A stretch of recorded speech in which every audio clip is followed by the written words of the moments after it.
If you're a podcast host, listen up, this one's for you. My name is Allie Jackson. I'm the host of Finding Mr. Height, a dating and relationship podcast that I've been doing for 4 years now, sharing my positive and practical approach to dating that's built on my own life experience. And I wanted to share another experience that I've had, my secret behind monetizing my show. It's called Red Circle, and I was just telling my colleague about how much I love their platform. With Red Circle, not only am I getting a seamless hosting experience, but I also love the support I receive in ad sales. It's not just typical ad sales either. It's targeted opportunities based on my show and my life. And the platform is super simple. You just set your preferences and Red Circle matches you with sponsors that align with your show. You can vet every opportunity and their platform gives you great analytics. More recently too, my Red Circle team has brought me opportunities outside of my podcast on social media to really augment the podcast partnerships, bring them full circle. I just can't recommend them enough. If you want to give it a try, go to redcircle.com to get your free trial. That's redcircle.com for a free trial. What is up, Buffalo fanatics? Z-Bot here with you, live on the Buffalo Fanatics YouTube channel on a wild card victory Monday afternoon. And that, of course, can only mean one thing. It is the smoke break. So good to have you in. Fresh off the Buffalo Bills' wild, epic, wild card victory on the road over the Jacksonville Jaguars 27-24 to advance to the divisional round this upcoming weekend, Saturday, at Mile High Stadium against the number one seed in the AFC, the Denver Broncos. Cannot wait. But I'm still basking in this one, at least for the rest of the day. I'm still as fired up as I was yesterday, and I know you are too. Cannot wait to dive into it. Very excited to have you in on this Monday afternoon. As you can tell, I am off the IR. The voice has been reinstilled. My God, that was bad, huh? Learn my lesson. No more screaming for me.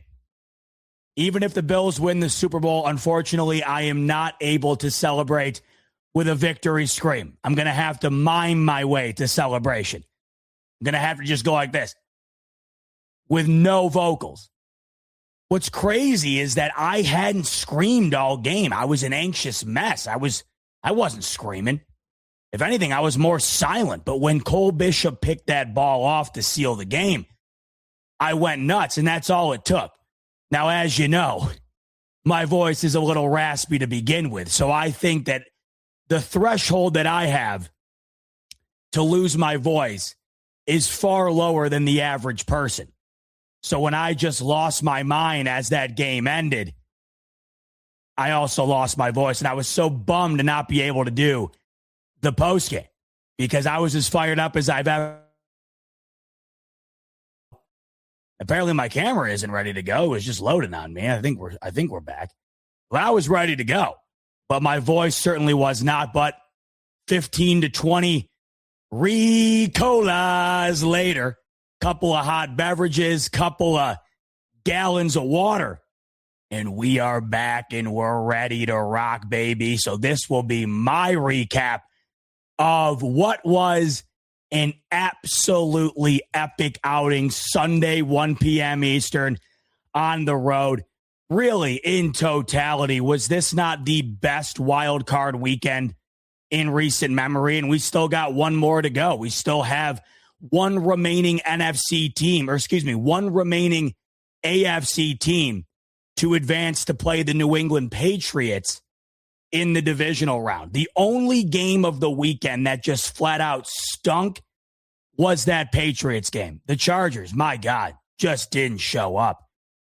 3 points scored. They were the only chance us Bills fans had for one last game at the Ralph, and that chance in hindsight never existed. Because the Chargers, they didn't exist on Sunday night. That was horrid. 3 points scored. Their defense balled out. They hold New England to only 16 points scored in their home building. They turned the ball over. They turned Drake May over twice. Didn't mean a damn thing. Was the only game of the wild card round thus far that had a double-digit margin. Every other game was within 4 points. And you're looking at the Rams-Panthers game. You're looking at the Bears-Packers game, the Bills-Jags game, the Niners-Eagles game. We're talking about all-time classics here. This was one of the best wild card rounds, one of the best playoff weekends in recent memory. Just when you thought the previous game couldn't be topped, you watched the next game, and it was just as good, if not better. You thought that the Panthers had no chance against the Rams. They were there till the end, could have won it. The Packers, they have an 18-point lead over their bitter rival, the Chicago Bears, blow it. Caleb Williams makes one of the greatest throws you'll ever seen. They win in dramatic fashion. The Bills, 28 total points between them and the Jags in the fourth quarter. Josh Allen with a heroic game-winning touchdown to coincide with a game-sealing interception for Cole Bishop. And then the reigning champs, the Philadelphia Eagles, right, looking to defend their title at home at the Link. The Niners, one of the more banged-up teams in the entire postseason. They lose George Kittle in the middle of that game. Didn't matter. And even though the Eagles had a chance to score at the end, they had the ball in the red zone. No dice. Niners win. At one point, all of the teams that won up until this point, other than the Chargers, all of those teams were considered to be underdogs at some point throughout the past week. The actually, no. They covered the spread is what I meant to say. All the teams that were all of the teams that were dogs, all of them covered the spread except for the Chargers. So the Panthers, they were a 10-point dog, came close to winning. Bears were a home dog. They did win. Bills were, as you know, they were a favorite all throughout the week. They wound up closing as an underdog. They went into that game as a slight underdog, and the Niners were a 6-point underdog. All those teams covered. The Chargers didn't show up. The rest of the league did, though, and this was an incredible wild card round, and I hope we have an awesome back end to it. I hope we have an awesome finale. Big game tonight on Monday night between the Steelers and the Texans. Winner of that game, once again, goes to New England to take on the Patriots, and that will fully form the Final Four in the AFC, which is Buffalo, Denver, New England. And I'm presuming the Houston Texans, but with as crazy as this playoff has been, I don't think you can presume much. Then on the NFC side of things, you have 3 of the 4 teams in the NFC West remaining in the final 4 teams in the NFC. Rams will take on the Chicago Bears, and then another NFC West showdown between the Seahawks and the Niners. So we have been treated to some incredible football. And us Bills fans were treated to an incredible victory. Bills, once again, 27-24 in a game that you could argue they played their best football of 2025. There's some other games that stand out. They played incredible against the Chiefs, played incredible against the Panthers. But when you factor in the stakes of this game, hadn't won a road game in over 30 years. Josh Allen himself, of course, hadn't won a road game in the playoffs in his entire career. They close as an underdog. Jacksonville had the better season. They were the better seed. And I think in a lot of ways, collectively, they may have been the better team. I thought that they were. But they were able to overcome all of that in dramatic fashion. The one thing you can guarantee with the Buffalo Bills, whether they win or they lose, the game is always going to wind up being what that Bills-Jaguars game in the wild card round ended up being. It's going to have your heart at twice the beats per minute that it should be at a resting heart rate. It's just a guarantee. It happens routinely. That's why you go back last year when the Bills routed the Broncos in the wild card round. It was just a complete sigh of relief because you're just used to this type of outing every single time. And this is exactly what I anticipated. I wasn't entirely sure if the Bills were going to win this football game, but I did know, win or lose, it was going to come down to the final minutes, and that's exactly what wound up happening. And in those final minutes, the Bills were the team that stepped up and made the additional play necessary to win the football game. That was a good team the Buffalo Bills just beat.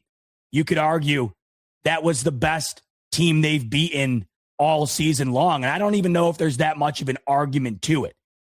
When you look at the Bills' signature wins this year, the 21-point comeback against New England was huge. But I think Jacksonville might be a better team than the New England Patriots.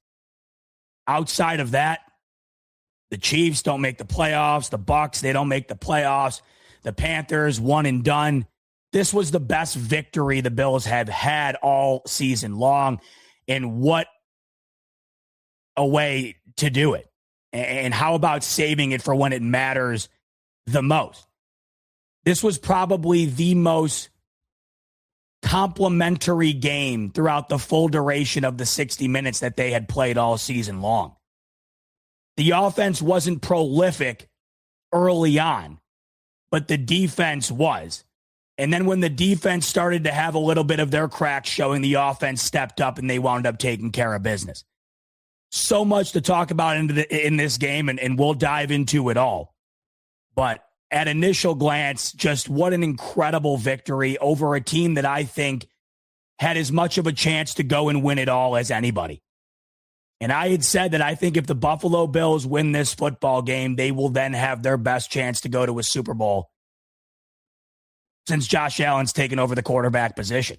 I personally had felt that the winner of that football game was going to be representing the AFC in the Super Bowl. At bare minimum, they were going to be in the AFC Championship. And I think what you watched play out were two teams that are fully capable of doing exactly that. And the Jags have a lot in that game that they wish they could have back. Not capitalizing off that Ray Davis turnover. Cam Little off the upright before the half. Trevor Lawrence, couple of passes you know he desperately wants back. They were this close, but that's what it comes down to in the postseason. You think it's a game of inches during the regular season. I mean, it's a game of centimeters in the postseason. And the Bills just had a few more centimeters on the Jags on Sunday afternoon. And that wound up being exactly what they needed to get the W. The Bills have now won a playoff game in 6 consecutive seasons. For as much flack as they get for not being able to go the distance, no one has been more consistent in their ability to get to the postseason and advance in the postseason than the Buffalo Bills. You know, you'd have to say the Chiefs, of course, but they come to an end this year. They don't even make it. As it stands right now, as we sit here, the Bills have currently been the most consistent team up until this point, getting there and advancing. The question now remains, can they advance to the game in which they have not been able to advance to this entire time? Josh Allen now has 8 playoff victories. That's the most a quarterback has in their career without a Super Bowl appearance. The Bills are the winningest franchise in the last half decade. Not a Super Bowl appearance. The Bills had won 5 consecutive AFC East titles. No one had won their division that many times without making a Super Bowl. Is this now the year where all of that comes to an end? Because think about all of the narratives that just died on Sunday afternoon. The Bills had not won a road playoff game since 1992. Josh Allen, of course, had never won a road playoff game in his own right. That all comes to an end. And those are big, those are big things, right? Those are talking points that people love to bring up because it allows you to kind of paint the Bills as fraudulent. They're 0-8 in their last road playoff games. Josh Allen doesn't have one on his resume. You've gone over 30 years without the ability to get one done on the road. It's fuel to the fire, and look, you really can't argue against it. When you have a sample size that great, it's real easy to use to argue against why the Bills weren't going to win that football game or why they aren't going to be able to get it done this season. And it'll still be used. the Bills get it done, but now it's, well, can you do it again against Denver? And then after that, can you do it again against New England or Houston, whoever it winds up being, or Pittsburgh? And I just would be absolutely stunned beyond belief if that ends up being the case. But can they do it? And we'll see. You had to do it at least once to prove that you can do it, and they did exactly that. They get that road victory. They get that monkey off their back. And now you can never hold that over Josh Allen either. And it wasn't like they went out on the road and beat the Steelers, right? Like with the Steelers back into the playoffs, winning their division off a Tyler Lupe missed field goal for Baltimore. You know, had Buffalo gone in and beaten Pittsburgh by 10, you know, earlier in the season, they beat them by 19. Had they had done that, I think the talking point would have been, well, yeah, of course. It's a 41-year-old Aaron Rodgers. The Steelers aren't very good. They were lucky to even be here. Of course, they beat them on the road. Regardless of where that game was played, they were going to beat them. You can't say that about this game. I think plenty of people thought Jacksonville had what it takes this year to go the distance. This was the best season the Jacksonville Jaguars have had in a very, very, very long time. Outside of the year that Blake Bortles led them to the AFC Championship, this is one of the best Jaguars seasons in franchise history. And they deserve the respect that I think they were starting to get, and they were certainly getting from me. They were playing incredible football. They went into that game on an 8-game win streak. They went into that game with Trevor Lawrence playing the best football of his career. But the Buffalo Bills prevailed. All week long, I had felt that if you were looking at this game on paper and you were looking at the two teams compared to one another, that the Jacksonville Jaguars had the advantage. I think all of the elements in play of this, when you're looking at all the elements involved in this game, the Jags were on an 8-game win streak. The Jags had Trevor Lawrence playing his best football of his career, 3 really solid wide receivers, a solid tight end, a running back with over 1,300 all-purpose yards. They had the fuel going into this game. They had the momentum. But I had said the one difference in this game is the biggest difference of them all. And it's the reason why I can't pick the Bills to lose. And that's the quarterback position. That's Josh Allen. One team in this game had Josh Allen. The other team didn't. And when you get down to it, what wound up being the ultimate difference maker in a 3-point do-or-die football game? Josh Allen, who is unarguably one of the best playoff quarterbacks in the modern era. Josh Allen might not have the ring yet to show for it, but stats, the numbers don't lie. What the guy does in the postseason is really second to none. And you saw it again against the Jacksonville Jaguars in the wild card round. The reason why the Buffalo Bills were able to go in and win that football game was because they have the best quarterback on the planet under center. And the best version of the best quarterback on the planet showed up in that football game, as he has really the last several years the Bills have entered into the postseason. With a minimum of 300 passing attempts, Josh Allen now has a 26-4 touchdown to interception ratio. That is by far the best in NFL history. This is according to Lev Akabis on Twitter. It's significantly better than Patrick Mahomes, Aaron Rodgers, Matt Stafford, Matt Ryan, Tom Brady, Kurt Warner, Joe Montana. A 26-4 touchdown to interception ratio. That means that Josh Allen is throwing 6.5 touchdowns to every pick he throws. Not going to lose many football games like that. The reason that they have is on the opposite end, the defense hasn't been up to snuff, hasn't held their end of the bargain. But more often than not, Josh Allen has. Josh Allen was extraordinary in this football game, and I don't know how you could walk away from watching that game and say anything other than that guy is one of the best I've ever seen do it. And it goes beyond just what he's doing on the field. What he was able to overcome in that game, I still can't get over. it really makes you wonder if the guy is even mortal. It makes you wonder if he's human. Because in that game, Josh Allen was dealing with a injured finger, an injured foot, an injured knee, and what felt like a couple of hits that had to have him checked out for a concussion. And what did he do? He put together probably the best quarterback performance of the weekend. What did he do? Well, he just led his team to victory in a way that they haven't done in over 30 years. Josh Allen is unbelievable. There's not enough you can say about the guy. There's plenty to say, but it still doesn't suffice. It still isn't good enough. This guy is one of one, and he's the quarterback of the Buffalo Bills, and all you can hope is that they are finally going to be capable of getting this guy what is a much-deserved ring, because there's nobody who doesn't have one that deserves one more.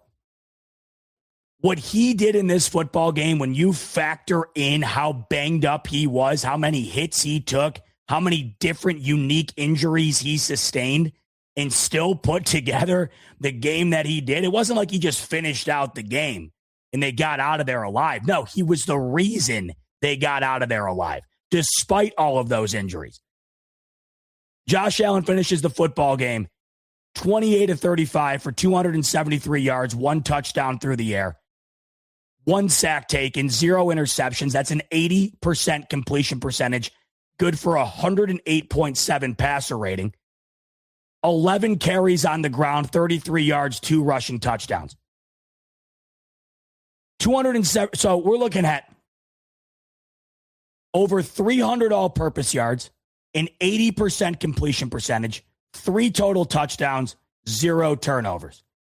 A game-winning drive on the road with only a couple of minutes remaining.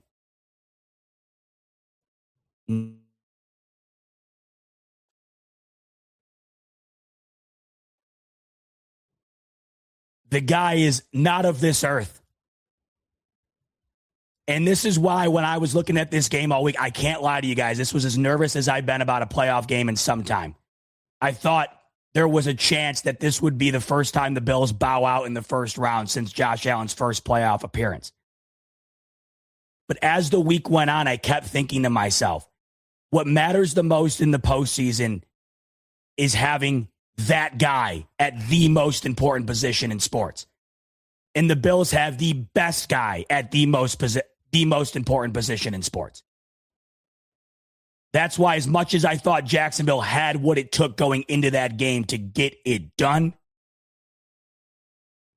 I didn't think it was going to be enough to overcome what 17 is and the different level of play he brings to the table this time of year. And that's exactly what it came down to, and that's exactly what happened. You know, on the other end of things, Trevor Lawrence goes into this game. He's playing the best ball of his career. But this isn't the regular season. As great as the last 2 months have been for Trevor Lawrence, this is a whole different season. And whatever you did the week prior, 2 weeks prior, 2 months prior, it does not matter in single elimination playoff football. A situation in which Trevor Lawrence has only been in 1 year of his entire career, 2 playoff games. And what do you know, when it came down to these two guys, not only was Josh Allen significantly better, but Trevor Lawrence regressed compared to what he's been over the last couple of months. Trevor Lawrence should have had 4 to 5 interceptions in this football game. It is incredible that he wound up only finishing with 2.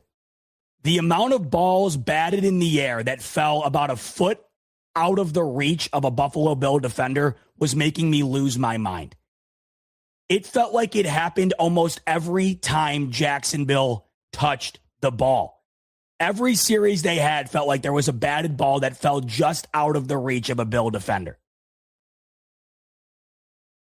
Trevor Lawrence finished 18 of 30 for 207 yards, 3 touchdowns, but the backbreaker was 2 interceptions. And of course, the biggest backbreaker is throwing an interception on the final drive, the first play of the final drive, where he forced that ball in there and the game is sealed.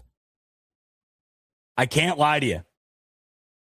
With the Bills up by 3 with a minute remaining, on the broadcast, they show an over the stadium angle that pans down towards the line of scrimmage. And on that shot was a red line that indicates where the Jaguars need to get to in order to get off a field goal attempt to try and at least tie this game and bring it to overtime. And that line was at the 50-yard line. It went right through the middle of the Jaguar logo at midfield. And I'm thinking to myself, even if the Bills defense plays well on this series, all these guys need is about 25 yards to give a kicker who holds the top 2 longest kicks in NFL history a chance to tie this one. And the Bills defense didn't even allow them to get a second snap off. Ended it instantly. What I loved so much about this game was that it wasn't just Josh Allen, but it was the culmination of Josh Allen being who he's been in the postseason and the Bills defense being exactly what they haven't been in the postseason. All you've asked for is that the Bills defense shows up for Josh Allen in these games the way Josh Allen has shown up in these games. I think it's no secret that the majority of the Bills' failures in the postseason have come down to the fact that they have allowed opponents, mostly the Chiefs, to score near 30 or above 30. And it's really hard to win football games like that. This Bills defense was off the charts in this game. Yes, the run defense is still a sieve. Yes, it's a liability. But a defense that really nobody trusts went into this game and was just as much of a factor in their ability to get this done as anything else. And when you also take into consideration the amount of people talking about Sean McDermott's job being on the line going into this game, the amount of people already shopping head coach candidates going into this game, people saying John Harbaugh better be waiting around with his phone to get a call from Terry Pagula after this one concludes. Sean McDermott had these Jags who were averaging 28 points per game on the season and I believe over 30 over the last couple of months. They held this team to 13 points going into the fourth quarter. Now, you can't hold off an offense like that forever, and they didn't. And Jacksonville did what they had to do in the fourth quarter. They scored 2 touchdowns. But this is where complementary football matters. You're not going to be able to hold teams to 3 points like the Patriots did. If you're going up against the worst offensive line in the league and a quarterback who hasn't proved anything in this league, and Justin Herbert, sorry to say it, but that's the truth, then yeah, maybe you can. But when you're going up against an offense that's on an 8-game win streak, that's averaging 30 points per game, that's just humming, you cannot expect that you're going to hold these guys to the worst outing they've had all year. The Bills defense did about as much as you could have possibly asked them to do going into this football game. If I told you that the Bills had held the Jags to 13 points going into the fourth quarter, you would have signed up for that every day of the week and twice on Sunday. And that's exactly what they did. And yes, you get to the fourth quarter and it feels like it's a whole different game. You watched these games throughout the weekend. You watched. The Green Bay Packers had an 18-point lead, but what happened in the fourth quarter? The cream rises to the top. You're going to get desperation ball. You're going to get the best that team has. And that's what the Bills defense got. And credit to Jacksonville. They were able to score. They scored more in the fourth quarter than they did the previous 3 quarters combined. But you have Josh Allen on the other end. This is why complimentary football this time of the year is the most important thing of any given team. You have got to be able to combine both ends of the field. You have got to be able to combine both the offensive unit and the defensive unit together in succession to win these games. Relying on just one player or one side of the ball to win might get you 1 victory, might even get you 2. But to get to a Super Bowl, that's a very, very tall ask. And in this game, I think you got as much of a compliment. You got as big of a complimentary version of this Buffalo Bills team as you've seen all year. Josh Allen is the storyline here, as he should be. But this Buffalo Bills defense is the subheading. And deservingly so. And I think what they did could have been even better. The way a couple of these balls bounced, I really, in my heart of hearts, felt that Trevor Lawrence should have finished this game with like 4 or 5 interceptions. Tre'Davious White dropped one on an incredible pass breakup. And then a couple of these tip balls, they were just inches out of the reach of the defender in the area. But the ball usually doesn't lie, and they wound up getting those picks when they mattered. And that's what ended up being the difference. This game wound up finishing with a 3-point margin. The Bills got a field goal off of the other interception of Trevor Lawrence early in the football game. There were so many little things in this game that wound up making the difference. While we're on the topic of the defense, let me mention what was the most underrated, the most pivotal, the most game-altering series of the Bills-Jags wildcard matchup. Ray Davis was just elected to the first-team All-Pro team as a special teams kick returner. And he fields the kick. He takes it out of the end zone. He gets hit, and he fumbles the ball. This was right after the Jaguars had just scored their first touchdown of the game. And it's in that moment you're watching that go down and you think to yourself, this is how you lose games like this. This is how you lose these games. You just allow a touchdown, and on the immediate kickoff, you then give the ball right back to that team, damn near in the red zone. This is how you lose. You're thinking to yourself, regardless of what Josh Allen does on the other end, you're basically gifting these guys at the minimum 3 points. At the very worst, a touchdown, and this game winds up being awfully different. The Bills' defense saves the day on this series. From this game, we'll remember the epic tush pushes. We'll remember the epic Josh Allen throw to Brandon Cooks down the left side. We'll remember the Cole Bishop game-sealing interception. But what might not be remembered as much is the fact that the Buffalo Bills defense stifled the Jacksonville Jaguars offense off of a fumbled kickoff. Where had they have scored on that drive, this game could have been entirely different. You're thinking on that, at the very least, you're getting a field goal. What did this game end up finishing with? A field goal margin.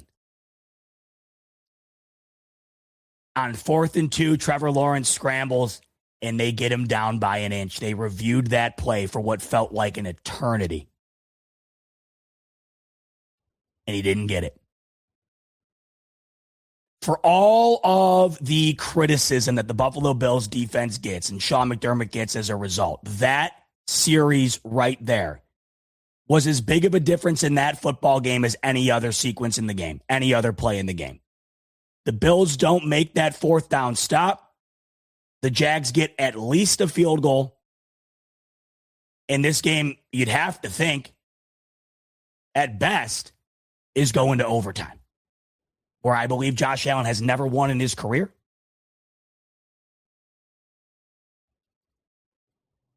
The Bills defense deserves a hell of a lot of credit in this game for what they did. 2 turnovers forced. That stop on that drive, which was just epic. The 3rd down defense, which has been bad all year. It's been a liability.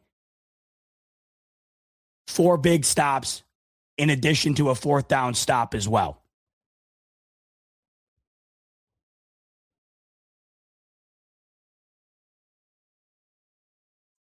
I'm feeling so good right now. If the Bills defense that showed up against the Jags continues to show up, why not us? Why not Buffalo? Why not Buffalo? Because you already know you got the best remaining quarterback in the game. You know you got the best quarterback in the game. And you know that that quarterback is going to give you his best football in these games. If you have that defense, why not? The individual efforts on this defense were extraordinary. Tre'Davious White, how about it, baby? How about 27? How about Tre'Davious White? You bring Tre'Davious White back in the offseason, and it's a feel-good story. Oh, man, one of Bills Mafia's favorites going to come in and be a mentor for the rookie, Max Hairston. Going to be a culture guy. Going to be a leader. And, hey, it's just great to have him on the team. He's always good for a good soundbite. He's a funny guy. He's a lovable guy. We love him. Great to have you, Trey White. But, man, we're not expecting much from you. Bounced around from team to team after leaving the Bills. Numerous injuries throughout his career, including this offseason. We love you, Trey, but, man, we're not asking much of you this year. It's just we don't expect much. And if you're out there, I mean, man, I don't know. Tre'Davious White was one of the best players on the field on Sunday afternoon.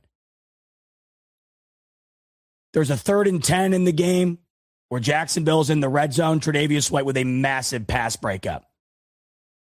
And then the play of the game for the Bills defense. Once again, I stress to you that the Jags only needed about 25 yards to get Cam Little in position to try and tie this game. That's it. They didn't need to go 40, 50, 60, 70 yards. They literally needed 2 first downs to at least have a crack at tying this game before it was all said and done. But Tre'Davious White said, we're not even going to give you the chance. I'm not even going to give you the opportunity. Because on snap 1, throw 1, Tre'Davious White is on Jacoby Myers like a snuggie. Bats that ball in the air, and Cole Bishop, who I got a feeling is going to be a mainstay and a staple on this defense for a long, long time, lets that ball fall right into his chest, secures it, slides to the ground, and slides these Buffalo Bills into the divisional round. How about Tre'Davious White? What a vintage moment for one of Bills Mafia's favorites. In a year where you thought you were bringing him back for a feel-good story, this guy winds up making you feel good in a way you were not imagining. A pass breakup that sends the Bills to the divisional round of the playoffs. Who would have predicted that? He was incredible the entire game. It wasn't even just the pass breakups. I mean, Tre'Davious White was just off the charts in this game. PFF graded him out with an 82.3 overall coverage grade, his second best of the entire season, and one of the best of the entire playoff round, one of the best of the entire weekend. It wasn't just a one-off, or it wasn't just a golf clap for Trey White, made a couple nice plays. No. He was Trey White Island out there. That's why you didn't hear much throughout the game from anybody really other than Parker Washington, who I can't believe they let go back into the football game. He gets hurt in the first half. They let him come back in, and you're watching him fall all over the field. It felt like the T. Higgins situation back when the Bills played the Bengals a couple of weeks ago. Parker Washington was phenomenal in this game. But he was really the only guy that killed them routinely. Tre'Davious White, the unsung hero. Who would have thought? On defense, I thought, Cole Bishop was phenomenal, obviously. Tre'Davious White was unbelievable. Greg Rousseau had a 20% pressure rate. He was off the charts. Shaq Thompson, another vet addition to this team in the offseason with a massive interception that led to a field goal, could have ultimately been the difference.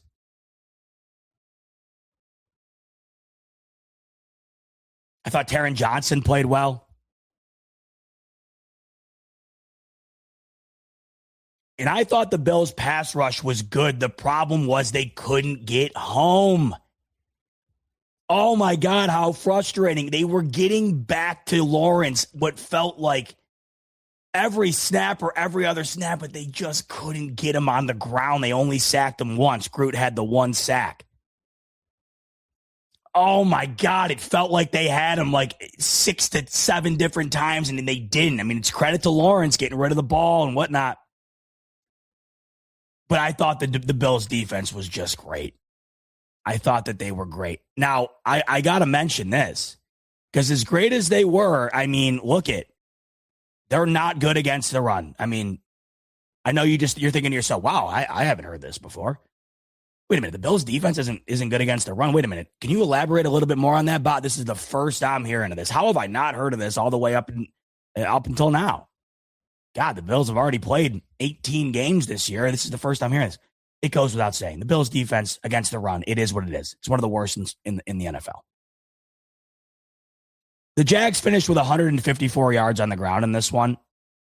ETN had just shy of 7 yards per carry. And Bashal Tutin had just shy of 13 yards per carry. Make this make sense to me. The Jaguars' 2 running backs, Travis Etienne and Bashal Tutin, they combined for nearly 120 rushing yards. And they ran the ball a combined 14 times. I bet you if Liam Cohen had this one back, he would have pounded the rock a little bit more, and I could not believe that he didn't. Trevor Lawrence had 30 pass attempts in this game, and it was visible to me. Look, Lawrence had a couple of great throws. I thought his touchdown throw was phenomenal, and I do think he had a couple of really solid moments in this game. But you also were noticing throughout the game that he was not playing his best ball. He was throwing the ball into tight windows, heavily covered receivers. That's why the ball was being tipped throughout the game, and he wound up throwing 2 interceptions. For some reason, Liam Cohen decided that this game was going to be dictated by the arm of Trevor Lawrence and not by the legs of Travis Etienne and Bashal Tutin. I can't believe it. Bashal Tutin had 3 runs that went for 3 first downs on 3 consecutive plays. He finished with 4 carries. He had 4 carries for 51 yards. How do you not give that guy the ball a couple more times? I don't understand the philosophy of some of these coaches. John Harbaugh did this last week in the AFC North title game. Derrick Henry had 110-plus yards at half, and they gave him the ball like 4 times in the second half. With a rushing title, a division title, and a playoff appearance on the line, their second best player and one of the best running backs of all time was on a heater for the first 30 minutes, and they just completely took the ball out of his hands. Why? This game, the Bills-Jags game, was close throughout. There was no excuse to have to go to Lawrence to try to erase a 10-point deficit or whatever. Why did they not continue to pound the rock? I will never know. I said to Caroline during the game, I said, if I'm Jacksonville, I don't throw it again until it's absolutely necessary. You got your top running back averaging nearly 7 yards a carry. They gave it to him 10 times. 10 carries for 67 yards, 10 carries. That is malpractice. You got a guy averaging 3 yards shy of a first down every time he touches it, and you give him it 10 times throughout the course of the game? Plus, what is the strong suit of the Bills' D? Their passing defense. They came into this one with the number 1 overall passing defense. What is their weakness? Their run D came into this game with one of the league's worst. And yet, for some reason, the Jags said, we're going to try to win this game going up against the best portion of this Bills defense as opposed to the worst. And I think that they would like to have that back for a multitude of reasons. Because it changed the game in the way it kind of went, the way it felt. The Bills dominated the time of possession battle in this game. And I think the Jaguars would have benefited from having some additional time on the clock go their way. The Bills had nearly 8 minutes the Bills had nearly 8 more minutes with the ball in this game than Jacksonville. The way that they were running it would lead you to believe that if they had kept going with that, the Jags would have easily have been able to have the time of possession advantage in this game. Not the way it went. Sometimes I think these coaches, they get a little too in their head, and they know it's a pass-oriented game. It's a quarterback-oriented game. It's a tight game, and hey, I got to go with my QB here. You lose a little patience, I think. But the way that this game was going, it was tight throughout. I was pretty stunned that between Travis Etienne and Bashal Tutin, who combined for nearly 120 yards, only even 14 total attempts between the two. But shout out to the Buffalo Bills defense. I think the Jaguars pose a far bigger threat offensively than the Denver Broncos do this upcoming weekend. So we hope that that can translate. Going up against the second-year quarterback, his second ever playoff game. How about that draw, by the way? This is Bo Nick's second ever playoff game. Both against Josh Allen and the Buffalo Bills. Oh, I cannot wait to break that game down and get into that game. Look, I don't know if this is a good thing or a bad thing, but it's just the reality. I don't know how you guys feel, and we'll still marinate in this victory for a little bit here. Caroline says to me today, she goes, you don't seem like all that happy compared to what you were yesterday. I go, that's the problem with this time of year. Yesterday I'm literally experiencing pure euphoria. Then a couple of hours go by and your voice starts to come back and reality starts to come back to the table, and then you realize, got to do it again. Got to do it again. One more, then another one, then another one. Right? You earned the right to have one more heart attack, basically. But I will say, I do feel matchup-wise, confident-wise, and once again, I'm knocking on wood and I'm crossing my fingers. I'm just saying the way my gut feels, I do feel better about the matchup with the Denver Broncos than I had felt about the matchup with the Jacksonville Jaguars. I don't think the Broncos have as good of an offense. And look, the Denver defense is great, but it wasn't like Jacksonville's defense was some pushover. That was a hell of a good defense. The Buffalo Bills offense just put 27 points up on with what many people believe to be one of the league's worst wide receiving cores, and with an offense that could not run the ball. James Cook couldn't get it going. And that's because that defense in Jacksonville has the number one run defense in the NFL. I kept hearing from people, there's some delusion that comes out of the fan base at times when you're trying to justify how the Bills are going to advance. And one of the delusional takes I was hearing was that the Jags run defense isn't as good as the numbers say. It's inflated. They haven't gone up against a team like Buffalo or a running back like James Cook, and there's ways to run on them. And I'm thinking to myself, look, these guys haven't allowed a 75-yard rusher all year long. They set a franchise record for least amount of yards per game allowed on the ground. I'm not going to sit here and try to do mental gymnastics convincing myself that the Bills are going to have 225 yards on the ground in this game. And it wound up going exactly how you would predict it to go against the number one run D.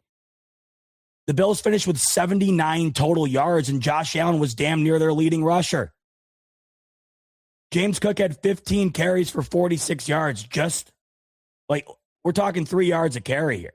This is the rushing title winner. This is one of the best running backs in the NFL. This is the best running offense in the NFL. They finished with 79 total rushing yards.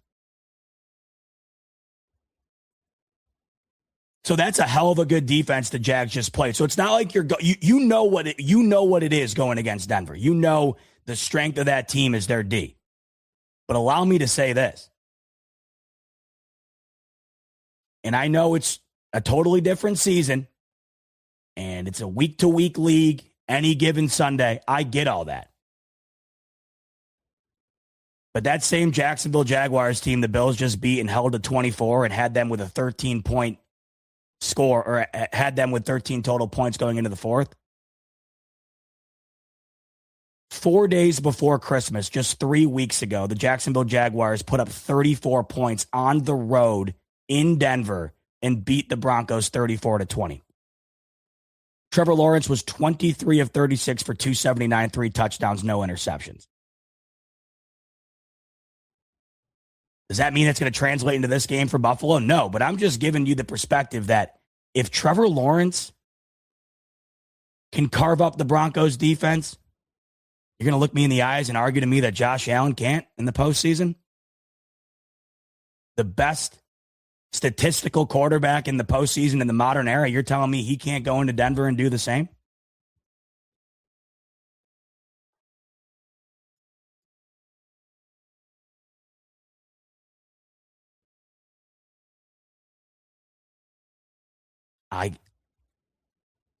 That game felt to me like that was the ticket to entry to me. That, like, I know, not to sound like Tony Romo, where he's like, Jim, you know, whoever wins this game has a good crack at the Super Bowl. I mean, this game's huge.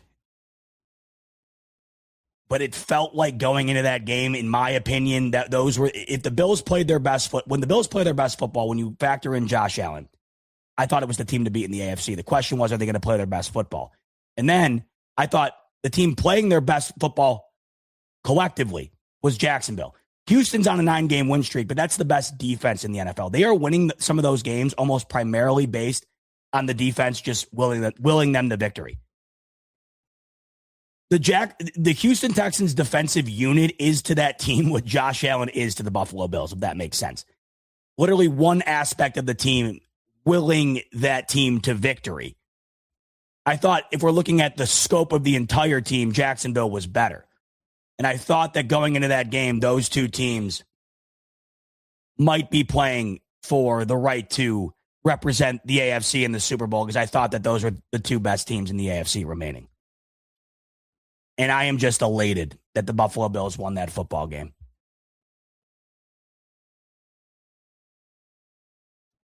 I want to talk about Josh Allen for 2 hours. I just don't know I don't know. How do you quantify it?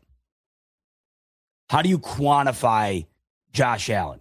Anybody that still if you are still in now 2026 a Josh Allen hater, you are the most stubborn human being to have ever existed. You completely, you do not believe in rationale. You do not believe in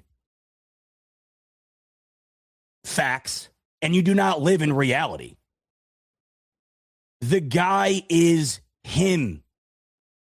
And it's just disgustingly unfortunate that the lack of hardware keeps people from thinking he is one of the greatest to ever play. How do you not watch that game with the injuries sustained by the guy and not walk away saying, I can't believe this guy exists?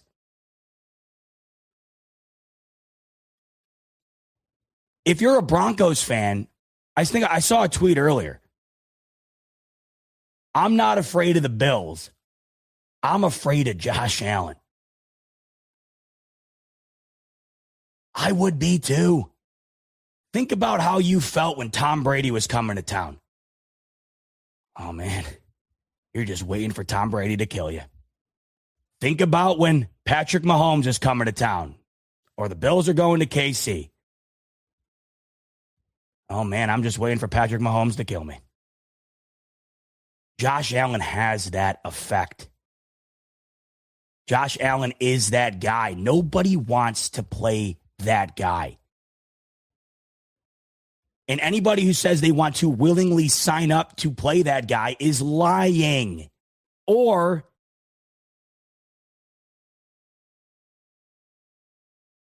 they're just not very bright. Point blank. In the year 2026, if you still think that Josh Allen is some stat merchant that can't succeed and is a fraud and whatever the hell else. I'd love to step inside that brain for 10 seconds, because any more than that would drive me to insanity, just to see what that feels like, that level of delusion. What does that level of delusion feel like? Because that's a level of delusion that's hard to believe exists, but somehow it still does.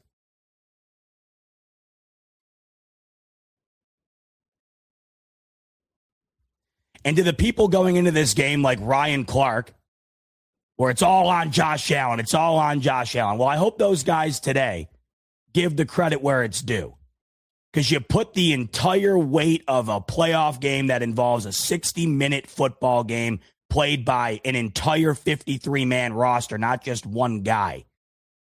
You put the entire weight of that and the entire weight of really the 2025 NFL playoffs on that guy's shoulders. And what did he do? Nah, just absolutely dominated. With a destroyed finger, a destroyed knee, a destroyed foot. It's all on him. It's all on him. And I hope those same people also maybe take a step back, and they probably won't. But I hope those people they take a step back and say, man, maybe it's not all Josh Allen. Maybe Sean McDermott coached a pretty good game. Maybe Tre'Davious White was pretty damn incredible in that game. Maybe Greg Rousseau was a force. Maybe that defense in general was great. Maybe Brandon Cooks is something. Maybe Khalil Shakir, who had just had the most catches in a single game of his career. Maybe he's something. Dalton Kincaid, touchdown. We were waiting for that. Is it undeniable that Josh Allen is the reason these Bills are here and the reason that they win? Yes. But the Bills still don't win that game without the defensive effort. That was a team win. This is what you want. When you have the MVP at quarterback, you want to see team wins where that MVP is the leader of that victory. When you look back on it, you can say the team collectively won this football game, and the MVP at quarterback was the accelerator to that victory. He was the nucleus.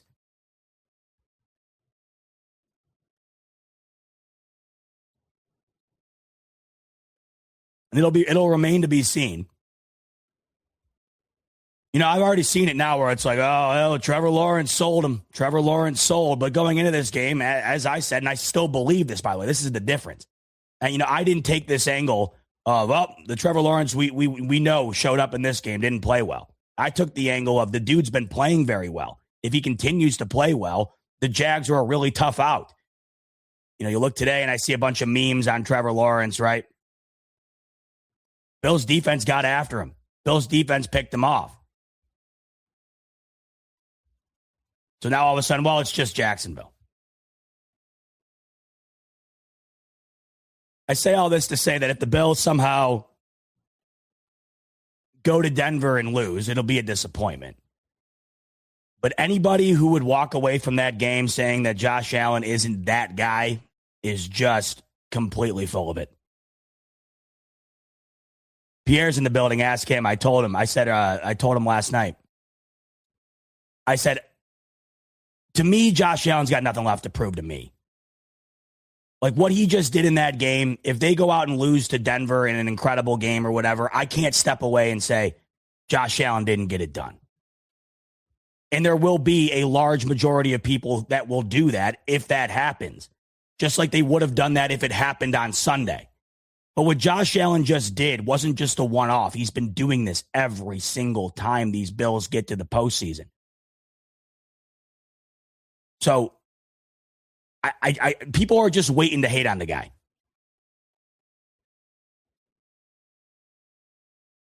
From our perspective with the Chiefs, it's like, was I thrilled that they didn't make the postseason? Yeah, you're damn right. Why? Because of the respect that I have for Mahomes.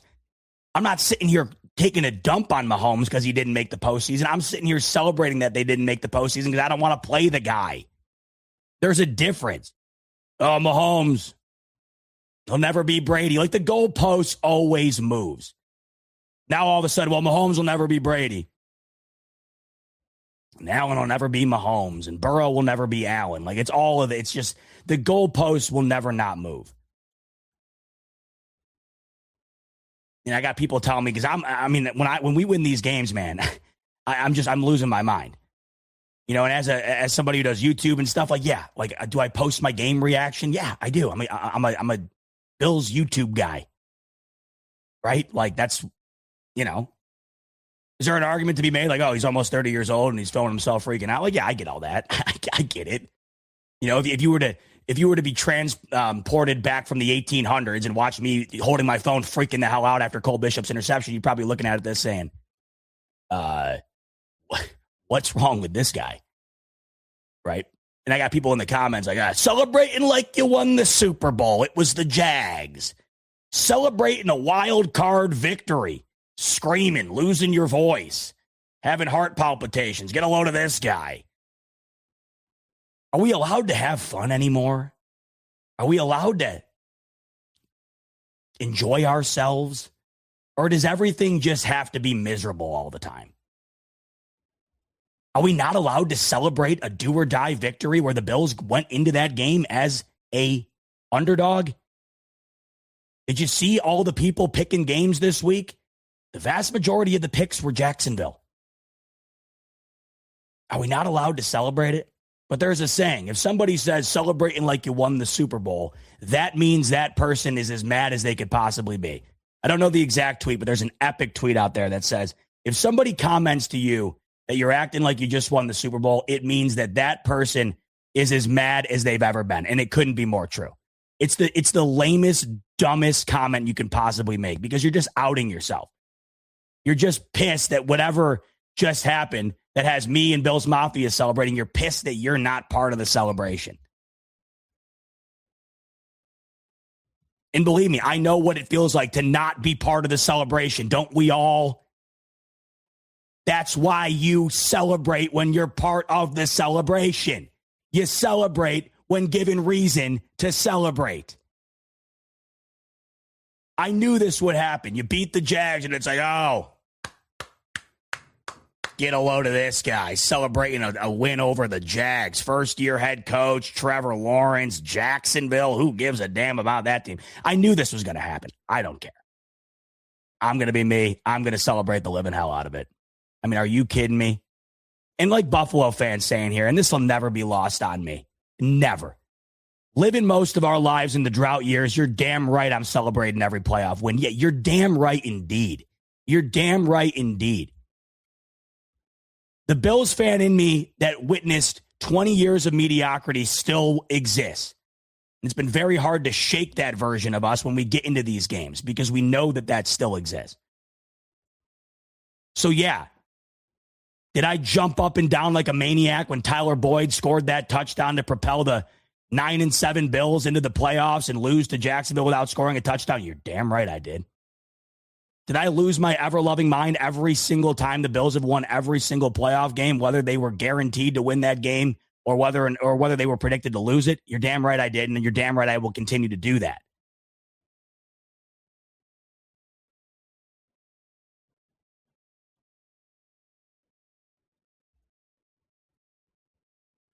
This is why, like, you just don't check the comment section, I guess. Because there's just so many people that want you to drown in that pool of negativity with them. Like, how could you watch that game and not, like, what do you want me to do after that game? Hey, great win. Like, go up to Carolina and go up to everyone I'm with. Hey, guys, great win. Hey, great win.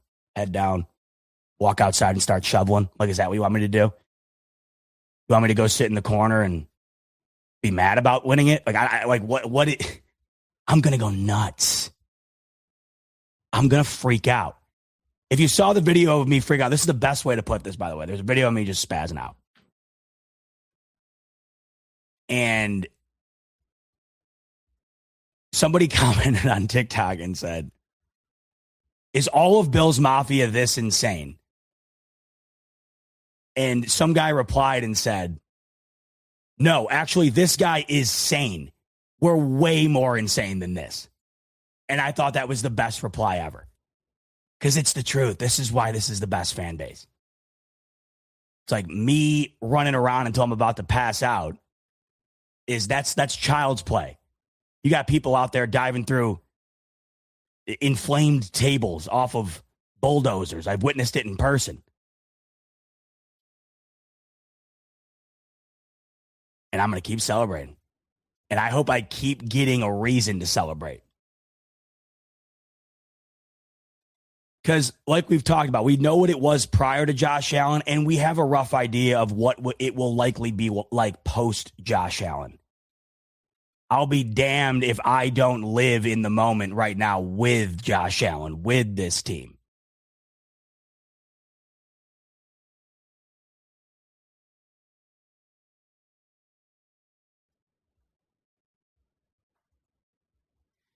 There's an unsung hero in the Bills-Jags game that I think is going unnoticed that I want to give a full bouquet of flowers to.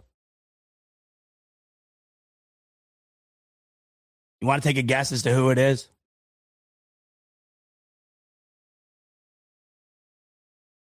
"41-year-old Matthew Prater."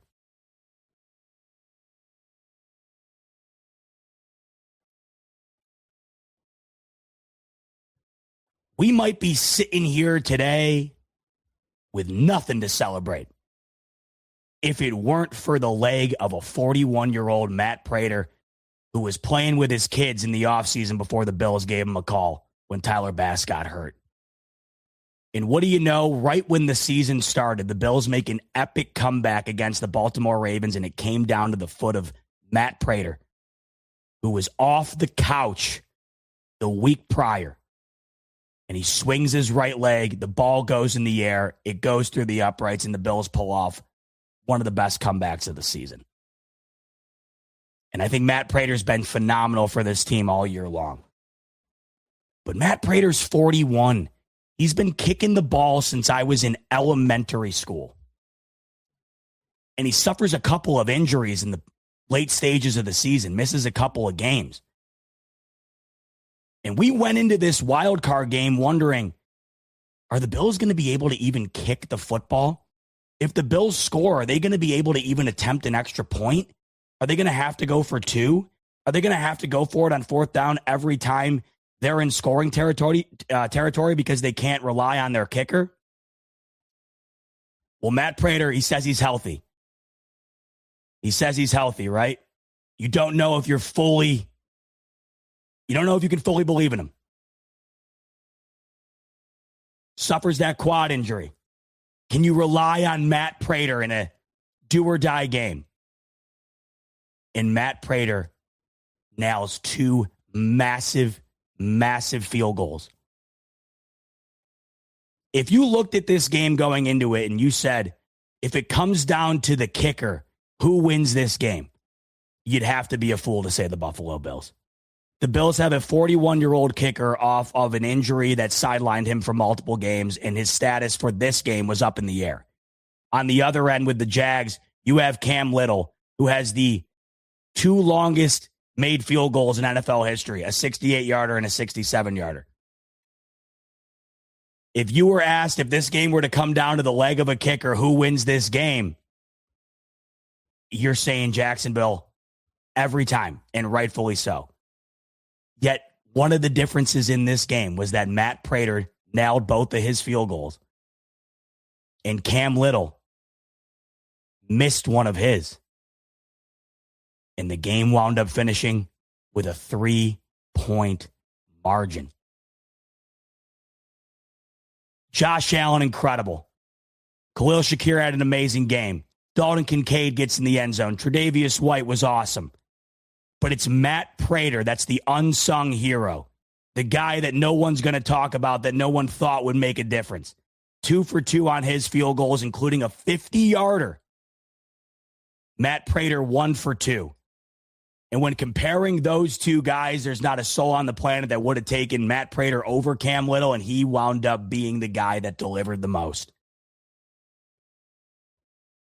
Shout out to Matt Prater, man. Off the injury, 41 years old. Those kicks are so crucial. Every point in this game you know is going to matter so much. Nails a 50-yarder, nails a 44-yarder. was huge for the Bills in this game, plus made all of his extra points, which we know aren't givens anymore.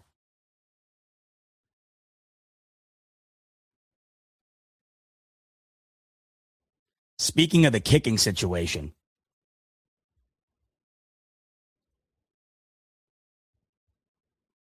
how about them putting one more second back on the clock before half? Ball don't lie.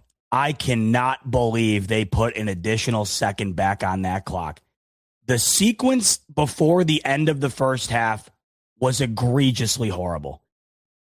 Referees should not have the refs, it should not be a ref show in the playoffs. It should never be a ref show, but in the playoffs, it should never be dictated by the stripes. And the sequence before the end of the half was absolutely horrible. Josh Allen throws a bomb to Brandon Cooks down the middle of the field. Looks like it was caught to me. They go to the angle on the side where he goes to the ground. He's got the ball and his hand's underneath of him, but I guess maybe some portion of the ball touched the ground, whatever, but his hand was underneath of it. There was no footage. There was no conclusive footage that provided enough evidence to overturn that call. It was ruled a catch on the field. And they go to commercial break. They come back, and you heard the Jacksonville crowd riled up, and you knew right away they just overturned that damn catch. And that's exactly what they did. The Bills then went from having a chip shot field goal opportunity before the end of the half to being backed up towards the Jacksonville 50 and having to punt. Wipes 3 points off the board for Buffalo. Then Jacksonville gets in field goal territory before the half themselves. They have no timeouts. They run up to the line of scrimmage, get the snap off. You look at the clock, it's all zeros. That's the half. That's the half. They slow it down like the Zapruder film. I mean, we're taking it frame by frame here, and it still looks to me like there's just no conclusive evidence that that ball was snapped before the clock expired. An additional second put back on the clock. How was there enough evidence to put an additional second back on the clock? They were talking about the twitch of the center or something like that. I mean, what are we doing? It was awful. And the way the game ended up going down, that could have been such a backbreaker for Buffalo. You have no idea. In fact, I think it could have been such a backbreaker that we would have been referring to the 1 second being put back on the clock the way we refer to the 13-second game as the 13-second game. I mean, I think we could be looking back on this game and saying the 1 second game.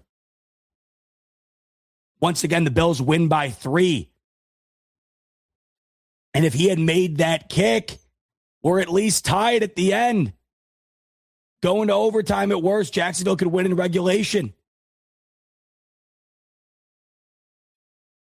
Ball don't lie. One of the best kickers in the NFL, and Cam Little puts that ball off the upright.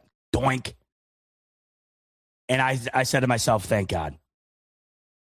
Because it would have been such a Buffalo thing. When we look back at all the heartbreak sustained by us Bills fans, would that not have been one of the most Buffalo things ever to put some phantom 1 second back on the clock to allow one of the league's best kickers to boot one before half and put an additional 3 points on the board after you had just wiped 3 points off the board for Buffalo by overturning that catch?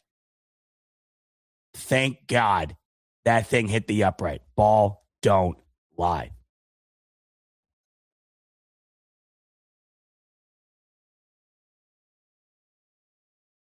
Kevin saying, can we talk about the 10-yard tush push? So, in my opinion, and I believe, let me fact check myself here.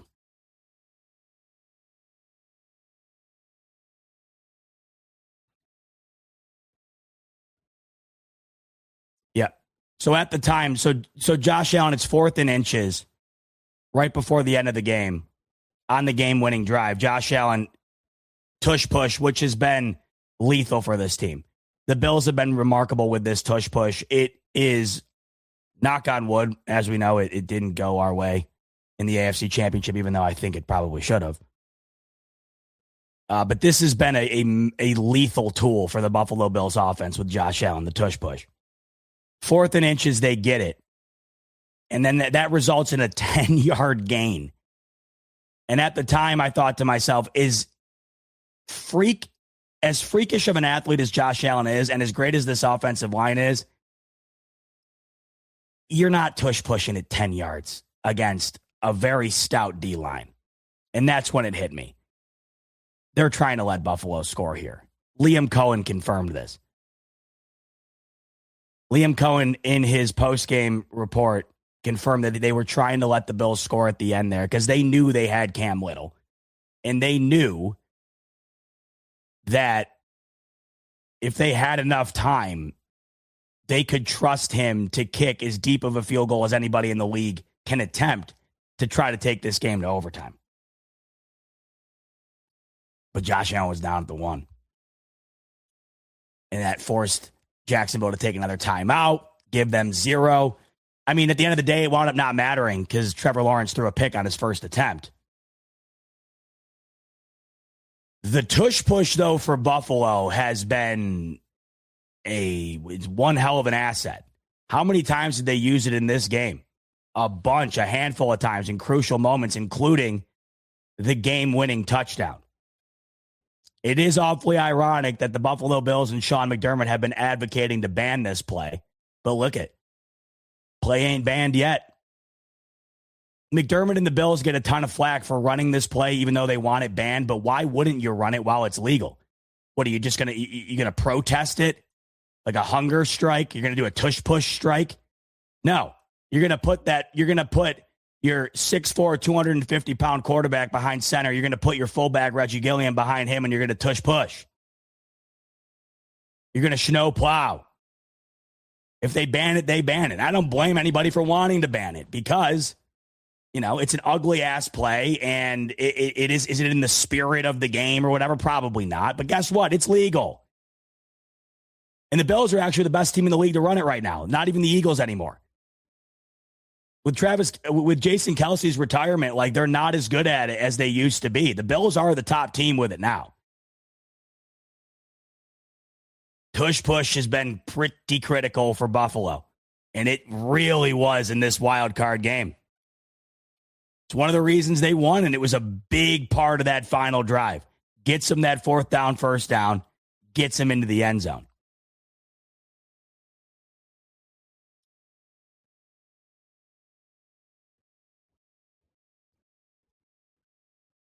There's one play in particular in this game that I want to highlight because it was one of the plays of the weekend, and it embodies just how great the quarterback in Buffalo, New York is. Final drive. Bills are still trying to get in scoring territory. They're not even in field goal range yet. And, of course, at that time, a field goal didn't even matter. They needed a touchdown. Josh Allen in the gun takes the snap. There's a free rusher that gets an open lane, direct target to Josh Allen. Full path to go and just put him on his ass. Full path to go sack him and change the game. Josh Allen's looking to his left. There's nothing. He looks to the middle of the field. By that time, the Jags defender is right in his face. I don't even know how he was able to see Brandon Cooks, much less get the ball off and throw a perfect pass. When you factor in the stage of the game that this happened and how crucial it was to convert this pass to get them down into the red zone to go on and score the game-winning touchdown, it's one of the throws of the season. I think it's overshadowed because the 4th down throw that Caleb Williams had rolling to his left off of his back foot was the throw of the season. It was one of the best throws I've ever seen. Not kidding. Unbelievable. This throw by Josh Allen, though, was off the charts incredible. One of the moments where you look at it and you say, he's one of a very few people on the planet that can possibly pull that off. With a defender right in his face, with next to no time to see the receiver, Allen gets it off before getting hit, throws a absolute dime, 40-plus yards down the field off of his back foot, right into the hands of Brandon Cooks. That sets them up right outside the red zone. That throw was ridiculous. In a do-or-die moment, in a do-or-die game, Josh Allen threw one of the best passes of the entire season. Unbelievable. And shout out to Brandon Cooks. He has now become a receiver for Buffalo that can get open down the field. I mean, they really haven't had that. You know, is he JSN, Puka, Chase, Justin Jefferson? No. But the Bills haven't really had a downfield threat all year, and I know that the sample size is quite small, but you've seen multiple times since adding Brandon Cooks to the roster that Josh Allen's willing to throw the ball deep to him, and you've seen a couple of times now that wind up working for success. And he had 3 for 58 in this game, none bigger than, of course, that one. It was a 36-yard bomb. Brandon Cooks has been that's been a successful addition to the wide receiver room. Even if he's done nothing else other than that play, it's a successful addition. Because the Bills just need guys that can make plays, and he's done that. Not to this exorbitant extent, or not like he's, taken over the league by storm. But it's been a noticeable addition, and that was a major play, and he had a couple of good catches in this game. In fact, Josh Allen missed him down the right sideline. They could have had another great play. He was wide open, streaking down the right side. Josh Allen just missed him. It was earlier in the football game. Thought Brandon Cooks, though, he's been somewhat pivotal to this offense as of late. And I'd like to see that continue, especially now with Gabe Davis out. Gabe Davis got nailed, still monitoring that situation. I haven't seen the chat. I don't know if there's been any additional information put out with Gabe Davis, but that felt bad. Got carted off with a towel over his head, and you just hate to see it because it felt like they were going to start having Gabe Davis be, a focal point of the offense, or at least a guy that you could rely on. In a wide receiver room where there's just next to nobody, it's really hard to lose guys, and that's a guy Josh Allen trusts. That's a veteran. It's a guy with experience this time of year, and really nobody's had more success catching the ball from Josh Allen than Gabe Davis has in the postseason. Haircuts by Jacob. He's saying ACL, MCL, possible PCL. Yeah, so we're not going to see him again.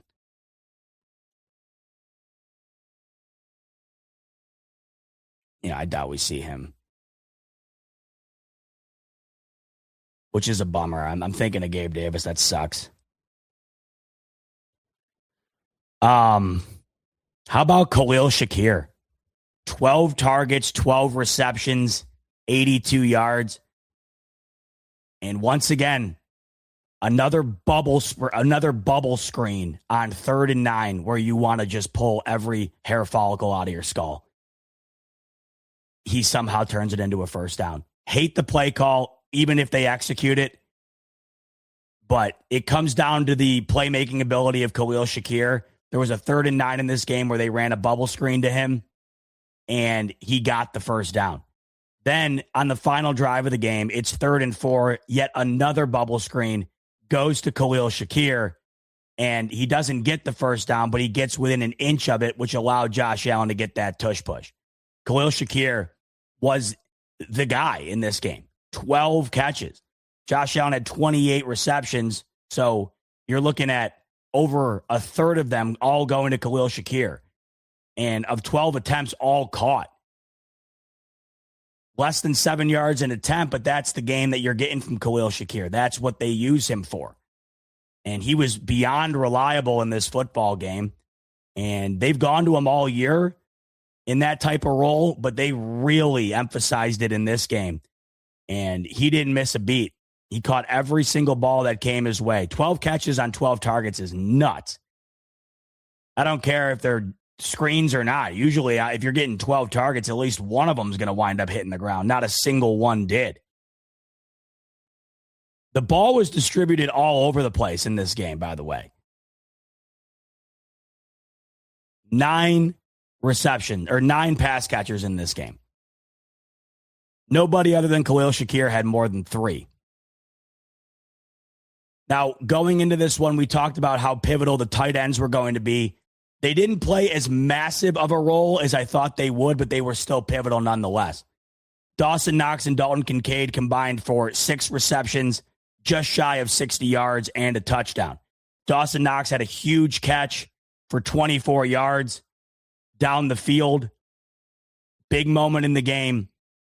And then that beautiful touchdown to Dalton Kincaid.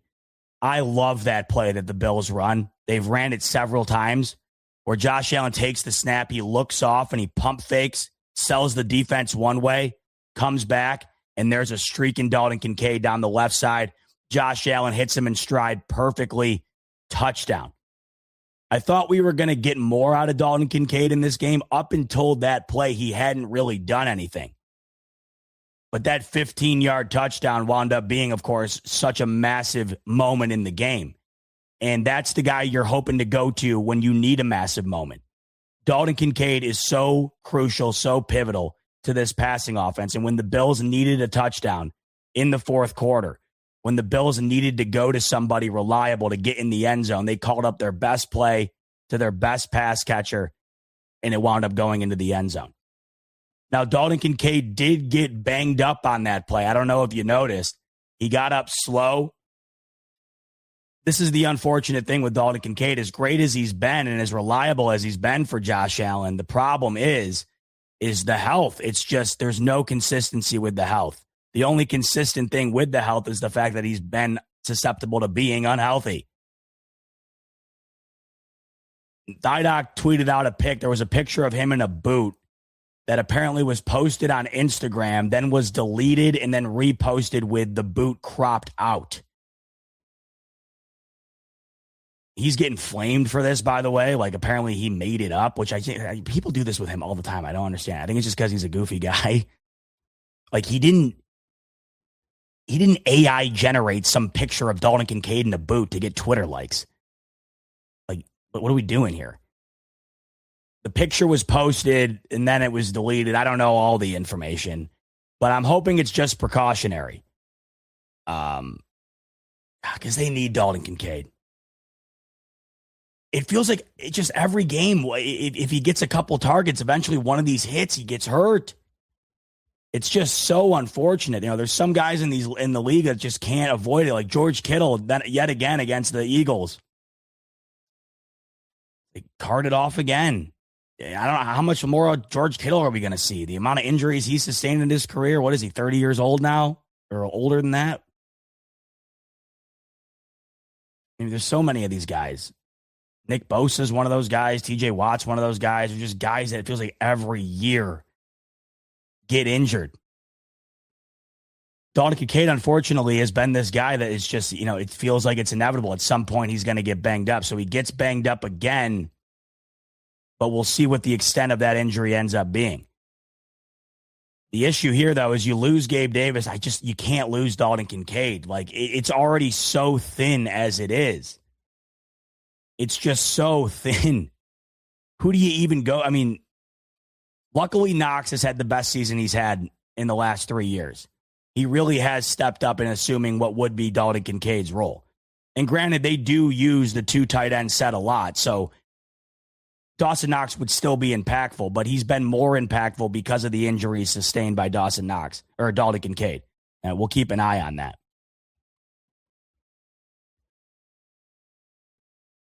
Actually, let me just check right now. I don't know if there's any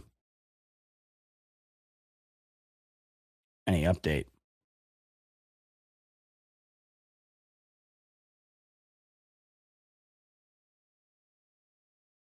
I'm not seeing anything. Oh, we'll keep an eye on it throughout the week.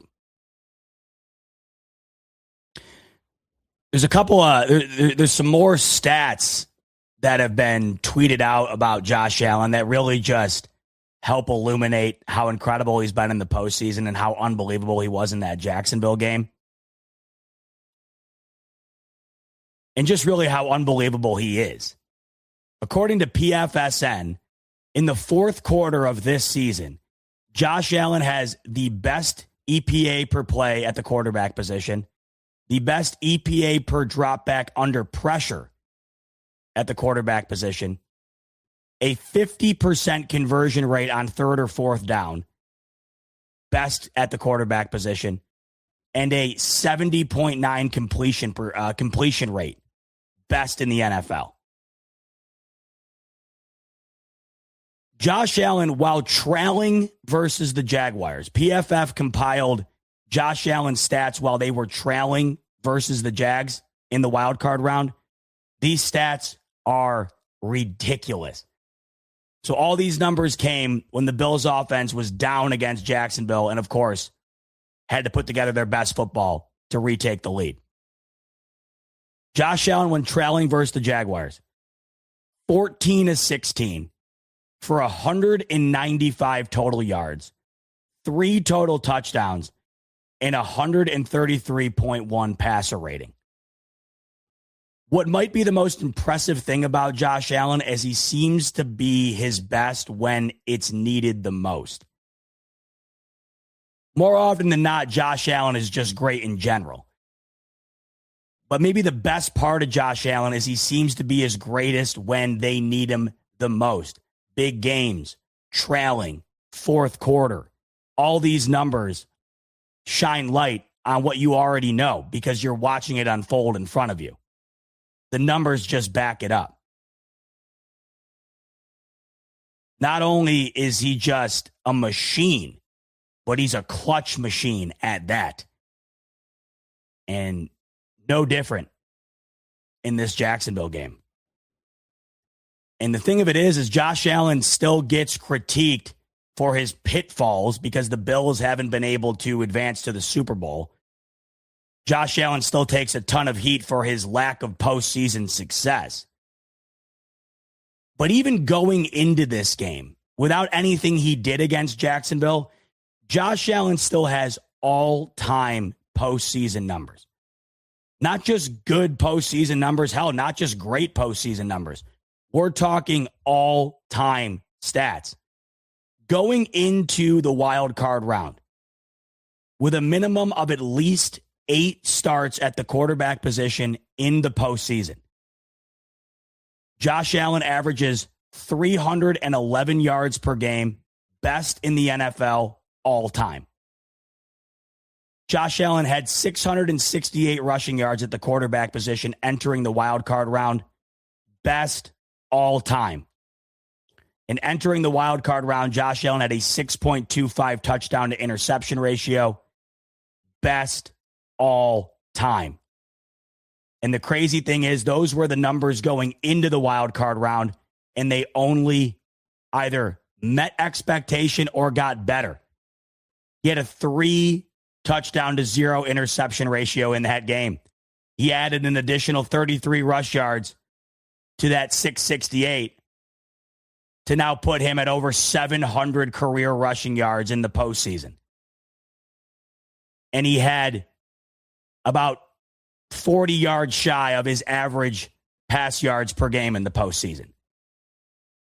So these numbers are the best all time. And then once again, with another opportunity given to him in the postseason, he gets either right to the number, just below it, or goes above it. All-time stuff. Josh Allen, unequivocally, is one of the best to ever do it. And that's why you hope this is the year. Because the man deserves a ring, and he's good enough to get this team there. And that's why I can't wait for this upcoming weekend. The most impressive thing I think about this victory over the Jags is the fact that Josh Allen did what he did without being able to rely on the ground game. All year long, the Bills have been so reliant on James Cook's legs to win football games. That's why he won the rushing title. James Cook's numbers this year were so much greater of any other year in his career because of how much they relied on him each and every game to win. It wasn't like they gave him the ball for their help. I mean, they gave him the ball as much as they did because they needed to.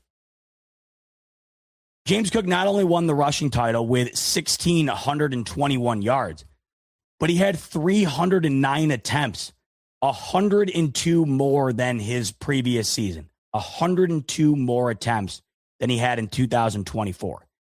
So it goes without saying that the Bills' offense is and was heavily reliant on James Cook's ground game to win football games. And what makes this victory over the Jags that much more impressive, and what makes what Josh Allen did in this victory over the Jags that much more impressive, is the fact that they were able to do it without being able to rely on James Cook. James Cook finished the ball game with 15 carries for 46 yards, no touchdowns, 3 yards per carry. The run game was non-existent. You were hoping that the Bills would be able to overcome the number one run defense in the NFL, and they weren't. Credit to Jacksonville. They lived up to the hype. They lived up to the billing of being the number one run defense in the league. They shut down James Cook. And I had been worried all year that it was going to get to the point where the Bills were going to have to rely solely on the pass game and just weren't going to be able to do it because of the lack of what's around Josh Allen. But what I didn't factor into that is just how incredible Josh Allen is and just how incredible he is in the postseason. And despite not being able to run the football and despite not being able to rely on James Cook, it didn't matter because Josh Allen took it to another level. That's what makes this even more impressive. All the numbers Josh Allen compiled in this game are nuts to begin with. But when you factor in that he did what he did without being able to rely on the rushing title leader, without being able to rely on the guy that this offense has relied on weekly all year long to propel them to victory, just takes it to a whole other level.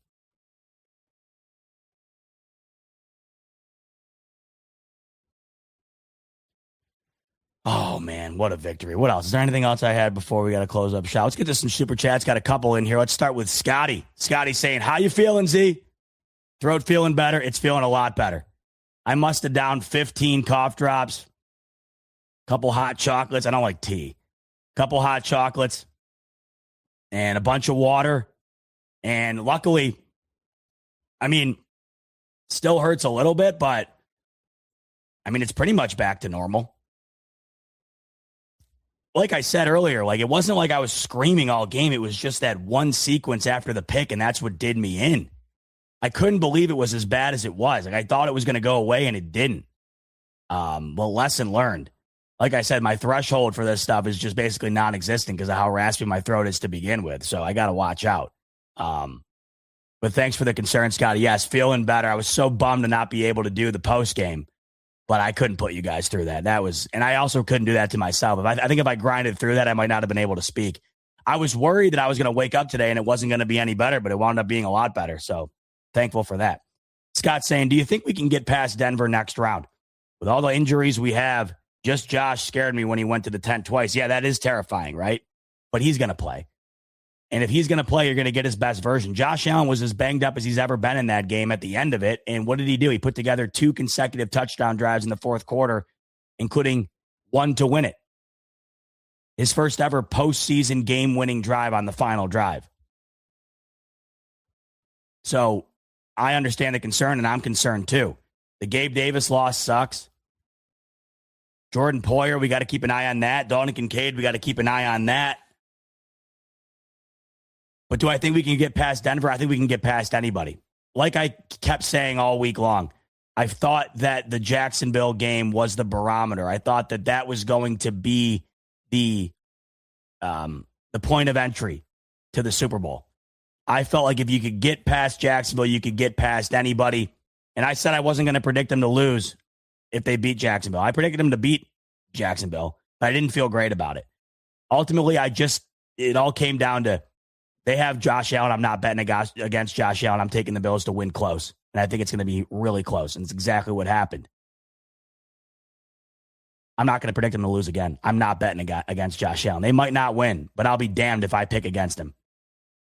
So I do think we can get past Denver.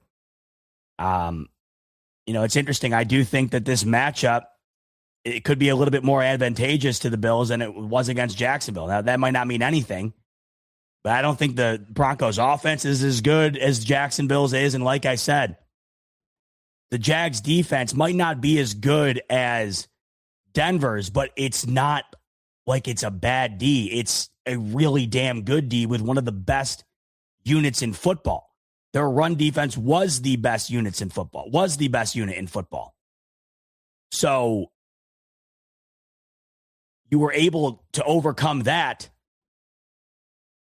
And the defense was able to hold that offense of Jacksonville that was averaging 28 all year long to a pedestrian game by their standards and pick off Trevor Lawrence twice. If you get the same effort from Josh Allen and you get the same effort from that defense, hard to pick against the Bills. And of course, we'll talk about that game extensively throughout the week. I can't wait. Money Mitch, the lead lobster. Bills are the best team in NFL history, says Mitch. I am not worried about Denver. However, saying that makes me worried. That's where I'm at. Mitch is saying Haley Steinfeld became pregnant with twins watching her husband yesterday. BF is the best channel in history. Appreciate you, Mitch. It's not that I'm not concerned about Denver. Denver's a damn good team. You don't just back your way into a 1 seed.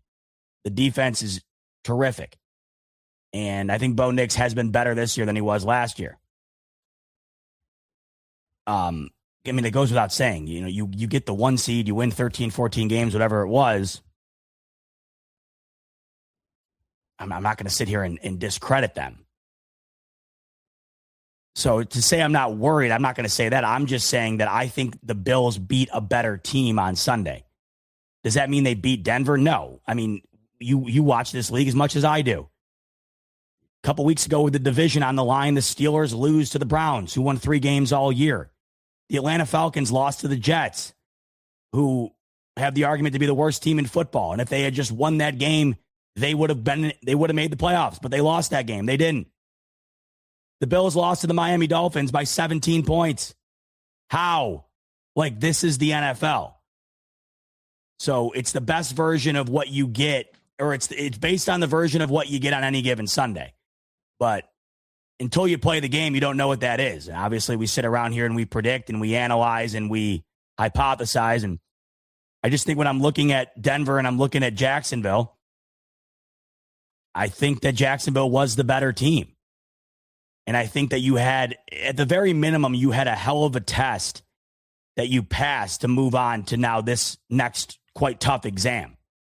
But I do think that once you pass an exam that would be considered to be a difficult one, once you pass that exam, you're feeling pretty good about going into the next one, right? You work really hard, you study, you take an exam that you were worried about, you weren't entirely sure if you were going to pass, but you did.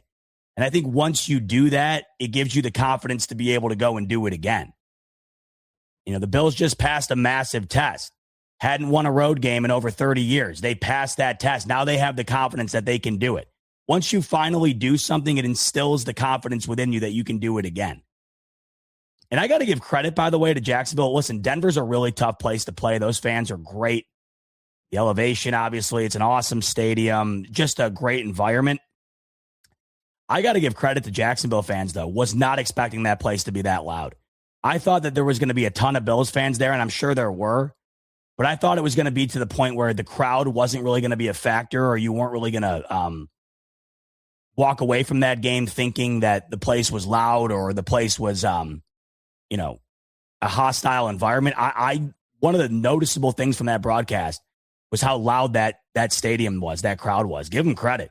I mean, they were amped up. They were as excited as they've been in a long time, and I get why. They had the best team that they've had in the last 10 years or so, or at least one of them. First playoff appearance since 2022, 8-game win streak, division winner, new coach that they love and trust and are excited about the future with. Like, they were jazzed up. I'll give them credit. I was not expecting that. Bar Tech BT. Z-Bot was Batman last night, a.k.a. Z-Bat. Yeah. I can't really do it right now, but like when my voice gets like that, yeah, I can do the. It sounds like the Dark Knight. The Dark Knight. If the Dark Knight smoked a carton of Marbreds every day, that's exactly what I sounded like. So lesson learned. If the Bills pull off a victory in the wild, or if the Bills pull off a victory in the divisional round in emphatic fashion, like they did in the wild card round, no screaming for me. Lesson learned. Just looking here, one last thing. All right. Yeah, no, just an incredible victory, and I'm glad we were able to recap it here on this Monday afternoon. Was bummed to not be able to do it right after the game, but I was on the IR, got my rehab, back to being on the active roster, and I'm glad that you joined me on this Monday afternoon to recap what was an incredible wild card victory over the Jags to propel the Buffalo Bills to the divisional round with the right to play the Denver Broncos for a chance to go to the AFC Championship in back-to-back seasons. Before we sign off, quick shout out to my friends over at Sleeper. The playoffs have already been incredible. All we can hope is that they continue to be as good as they've been. With the divisional round matchups, I got a feeling they will be. But make it even more incredible with a Sleeper slip. Links in the description below. You click that, you sign up for a Sleeper account. And once you do, you will immediately get a free $20 entry. You can use that for your sleeper slips on the wild card round, any of the games, or the wild card round's actually almost done, but we do have one more game, so you can use it for that Texans-Steelers game. You can use it in the divisional round for all those games, NBA, NHL, you name it, it's all on Sleeper. And once you use that free $20 entry, use the promo code on your screen, BF25, and that will get you a 100% match up to $100 on your first deposit. Terms and conditions apply. See Sleeper terms of use for details. Currently available in over 25 states. Check out Sleeper via the link in the description below. That's going to do it. Nearly 2 hours in the books on a Monday afternoon, recapping that epic wild card victory. Can't wait to be back with you later in the week to preview the divisional round where the Bills take on the Denver Broncos. Oh, I am so excited. In the meantime, get ready for Rico tomorrow night. Rico Report on Tuesday evening. Injury update on Wednesday night with Thigh Doc. You want to look out for that. He'll talk Josh Allen. He'll talk Gabe Davis. He'll talk Dalton Kincaid, Jordan Poyer, all that and more. You'll get that Wednesday. Then Friday, Rico and Bot, myself and Rico with you on Friday night to get you ready for the following day, which, of course, is Bills Broncos. If you haven't seen, they'll be playing on Saturday. I don't think the times have been solidified yet. They'll do that this evening once the Steelers-Texans game concludes, but it has been ruled that the Bills will be playing on Saturday. And if I were to guess, it will be the early window game because the other game is Niners-Seahawks. That's a divisional rival. I just got a feeling they're going to put that in the nightcap there. So it will be Saturday. And of course, on Saturday, we'll be here with you pregame, Pierre throughout the duration of the actual game, Rico and I with you postgame. And that time around, I will make sure there's no screaming involved during the game so that I can actually be there with you. But in the meantime, that's going to do it for this iteration of the Smoke Break. Thanks so much for tuning in. Well over 1,100 of you with me on a Monday afternoon, and I appreciate each and every single one of you. Enjoy your Monday night. Enjoy the final game of the wild card round. Look forward to talking to you later in the week. Much love as always, and go Bills. Studies show that 100% of everybody in the world wants to curl up indoors and do nothing because it's so darn cold out there. That's why many people are turning to Bombas, whose pillowy plush slippers and warm merino wool socks have been said to be the most comfortable in the history of feet. Bombas products have been found to boost coziness by up to 1,000,000%. Okay, enough fake statistics, but could Bombas socks and slippers really be the cure? Go to bombas.com/audio and use code AUDIO for 20% off your first purchase. That's BOMBAS.com and use code AUDIO.